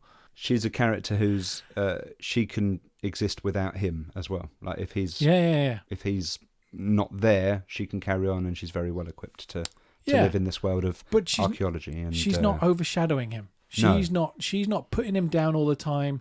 And she solves some problems for him, but he solves equally some problems for her. And they say you need me to get to the next part of the looking for the clock. And this is the problem with the deconstructed hero thing, is that these new characters are always coming in and going, "You're shit, I'm way better than you," and that's to I'm the new blood. Yeah, I'm the new blood, and that's to your legacy characters, the ones that you've grown up with that you love. And it's just, I don't think that they understand their audience when Hollywood does that, and it's really, really dangerous because they have ruined franchises like the very. Like Rian Johnson having Luke Skywalker throw the lightsaber over his shoulder and just be this hermit. Yeah. It was such a bad decision for the character. Anyway. We've drifted there. We've been talking about this film, and we have throughout gone, I don't know if that works. I don't know if these effects were the best. I don't know if that story beat was the best. And yet, I won't speak for you, but I came out of that going, that was great. I really enjoyed it. So I'm going to say, on balance, it was a thumbs up from me. Yeah. Have you looked at the Rotten Tomato scores or tomato? Have you? Can't speak properly. It's got like 89% audience reaction, 80-90%. So I have with a lower critic score. But yeah, that's it. Which one do you like? Do you like the audience score or the critic score? So I have a couple of critics that I very much listen to on YouTube. Problem with them is that I think that they are going down a bit of an echo chamber of negativity when it comes to modern films that try and reinterpret. I think it's very easy to follow that. And, we've been bad-mouthing Crystal Skull, but I think that's universally understood. I think that's fine. But that's why I think that this has come off the back of Crystal Skull, and people it's absolutely hard to get over that. I love and adore The Critical Drinker. I think he's fantastic, and I think that anyone who's listening to this should search his reviews out, because I think he does an absolutely fantastic job of putting his finger on reasons why you don't like a film. I will watch a film and I'll go, do you know what? I'm coming out of that, I'm feeling cold, and I can't figure out why. And then I'll watch his review and I'll go, that was the reason. And a guy called Nerdrotic as well. He's pretty good as well. They're both great, but I think that they are in danger of getting sucked into their own vortex of negativity when it comes to anything new. I think that a lot of the time stuff isn't quite as bad as they are allowing themselves to think it is. And I will evidence this. Sorry, Critical Drinker, but he did a review of the Ghostbusters Afterlife, and he came out having really liked the film. And then I think after some of his friends started pointing out elements of it that weren't great, that were just member berries, term member berries. Is that a nostalgia thing? Member berries is from South Park. It's really funny. It's basically I'll be the judge of that. Putting in elements from previous films to make you remember, and that nostalgia is then what you like, but you think you're liking the new film. So he then sort of started attributing his positive review to all these member berries, and he turned a bit more negative on it. But I think that that's why I haven't listened to his review for this, because I don't want to get that negativity before I get my own personal view of this. We get it all out. Yeah, and my personal view of this is it's thumbs up. It's got some problems. But I still enjoyed the romp. Yeah, so if like you would enjoy with Phoebe Waller-Bridge. Oh, mate.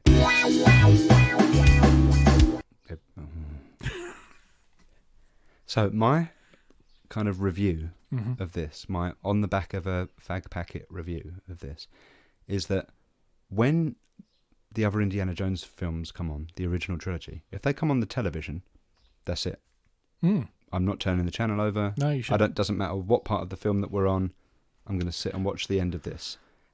If Crystal Skull comes on, I couldn't give a monkey's about that. If Crystal Skull comes on, I will throw the television out the window. Yeah, and then order a new one off Amazon. Yeah, absolutely. But with this new film, I think I'll be locked in when it runs on television, and they do an indie fest and they play all the films, and they put the first film on Monday.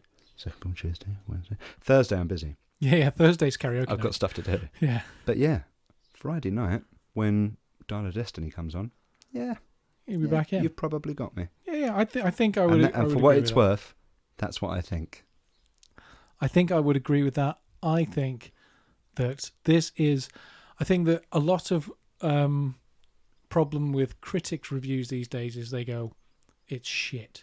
And I think a lot of the time, it's not shit. I think something's either amazing or shit. Yeah, I think a lot of the time, binary. It's got problems, but it's still worth a look. If you want my review on this, go and watch it at the cinema and decide for yourself. I think it's worth watching in the cinema. I think it was big, bombastic, and entertaining. And Harrison Ford did a great job. Phoebe Waller-Bridge played a really good character. The new version of Short Round, Teddy, he was good. Yeah. You get moments of Salah, which was so nice to see. Yeah, that was good. He wasn't in it very much, but he was in there, and that was nice. Sang his little song, yeah. That was great. I think there's a lot of people who will not like this because of the whole time travel element. I think there are people that just won't go and see it. I think there are. Won't give it a chance. Yeah, well, that's what I think the negative... I don't even think it's the time travel thing. No. Because to a degree, you shouldn't really know about that. I think it's kind of written on the wall. But I think people will just kind of go like, Indiana Jones has had its day. Yeah. I love the first three films. The fourth one doesn't exist. This one doesn't exist. I don't need it. I think that's a shame. I think they were possibly a bit over ambitious with the de-aging, but it was good. So again, while watching that moment at the beginning, I felt the issues with it, the technical issues with it. And then I thought to myself, do you know what? If the rest of the film carried on like this, I'd get over it. Even when I could see them, I could get over it and continue this this adventure in this time period with younger Indy. I can do it. I think we've talked about it. We talked about this afterwards, where there was, after we watched it, where we sort of went through a few de-aging sequences or scenes. And I still think that the very best de-aging for me was Captain America Civil War. Is that the beginning of that with Tony Stark with his bath thing? The thing where he's wearing the thing on his head and it's projecting his youth with his dad and his mum at the piano. And he's watching a flashback. Yeah, that Robert Downey Jr., it looks like Robert Downey Jr. from Weird Science. It is perfect. Yeah. It really is. I think Marvel have done incredible job. Well, don't forget most of their de-aging. I thought Guardians of the Galaxy 2 with Kurt Russell. Yeah. Those scenes of him in the past on Earth, great. More than great. Very, very Michael good. Douglas, I think, was the first thing that I saw from them. Ant-Man. Yeah, and I thought that was fantastic, but you could just sort of tell around the eyes. Yeah, maybe around the joint at the neck as well. But still. Yeah. Great job. Absolutely. And the Sam Jackson de-aging in Captain Marvel, I thought it was really good. For some reason got a lot of jip, but I thought it was good. It was good. And they're doing it again in Secret Invasion, where they have deconstructed the hero. Spoilers. Samuel L. Jackson, Agent Nick Fury. Have you watched any of it? Episode 1. Yeah, he's a broken man. Yeah. He went away on the blip, and apparently that broke him. Didn't break Maria Hill, but it broke him. Yeah. So that makes no sense. She's not the hero, though, is she? No, but it did. But yeah, I know that you've got to have a hero's story, but Nick Fury, I don't think you needed to do that to him. I don't think you should have done that to him because he really was. He was like a powerhouse, Well, this is like going along the lines of what we're talking about. A prevailing thing at the moment is a lot of people are saying, stop bringing these characters back. Give me new characters that I can enjoy. Yeah, although let me enjoy the characters as I remember them. Give me new ones, please. If we look at Marvel, what they're doing, they're bringing in loads of new characters, and everybody hates them. They're all rubbish. Very, very true. They are. They can't win this company. No, I know. I feel all they really want to sorry do, for all the they want to do, multi-billion-dollar company. all they want to Disney. do is tell a good story and make billions of dollars. That's it. That's all they want to do. And we are giving them a bloody hard time about it. Anyway, I think we should probably leave it there. Absolutely. Thank you very much for joining us. If you did enjoy our ramblings, then thank you for listening. And if you didn't enjoy our ramblings, don't know what you're still doing here, but thank you for listening anyway. Just go. It's over. If you did enjoy it, please like, share, and subscribe. I'm telling you, I'm never gonna tell you to do anything. You do what you want. You're your own person. Stand up straight. You look good. Dan always tells me to tell you to like, share, and subscribe, so I don't know why he's doing that. It hurts me fundamentally inside. Okay. In my soul, like I've got like a bruised soul whenever you talk about that. He's going to be talking about Patreon next and sponsors. I'm going to vomit. No, I'm not, because I don't know what those things are. So thanks very much. We hope you get a chance to go and watch Indiana Jones and the Dial of Destiny, and we hope you enjoy it like we did. It's not a perfect film, but I definitely think it's worth a look. When they play the theme tune at the end, you're going to be smiling. I promise you that. It's not. It's definitely not the original trilogy level. It can't be. But it really can't be. But that doesn't make it a bad film. That's my 2 cents. Go out, watch it, enjoy it, write your review, post it to us, just to follow. Well, thank you for that. I've been Carr. He's been. My name's Dan Cayzer, and I miss you already. We hope to enjoy your company the next time we are talking shit about films. And Keanu, if you're listening, did you enjoy it? Friend of the podcast. Cut. What you call me?